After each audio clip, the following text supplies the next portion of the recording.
ఆంధ్రప్రదేశ్ రాష్ట్ర పేద, బడుగు, బలహీన వర్గాల ప్రజలకు జగన్మోహన్ రెడ్డి గారు మరొక పిలుపునిచ్చారు. 2019 నుంచి 2024 వరకు జగన్మోహన్ రెడ్డి గారు అధికారంలో ఉన్నప్పుడు పేద ప్రజలందరికీ ఇళ్ల పట్టాలిచ్చారు. ఈ ఇళ్ల పట్టాలన్నీ ఇల్లులు కట్టుకోకపోతే తిరిగి ప్రభుత్వమే తీసుకుంటుందని చెప్పేసి చంద్రబాబు నాయుడు గారు ప్రభుత్వం ప్రకటించడము, అలాగే జగన్మోహన్ రెడ్డి గారు తీసుకొచ్చినటువంటి మెడికల్ కాలేజీలని ప్రైవేట్ పరం చేయడం కోసం జీవోను విడుదల చేయడము, ఇటువంటి సంఘటనల అన్నింటి మీద జగన్మోహన్ రెడ్డి గారు ఈరోజు ట్విట్టర్ వేదికగా స్పందించారు. అలాగే చంద్రబాబు నాయుడు గారి మీద తీవ్రంగా స్పందించారు.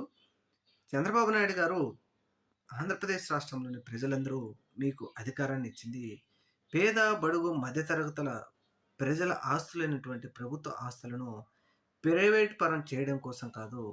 పేద ప్రజలకు మీరు సహాయం చేస్తారని, పేద, బడుగు, మధ్యతరగతి ప్రజల పిల్లల విద్య, వైద్యం కోసం సహాయం చేస్తారని, అలా కాకుండా ప్రభుత్వ ఆస్తులన్నీ మీరు ప్రైవేట్ పరం చేసుకుంటూ పోతా ఉన్నారు అంటూ ఆయన మీద ధ్వజమెత్తుతూ, అలాగే రాష్ట్రంలోని ప్రజలందరికీ పిలుపునిచ్చారు.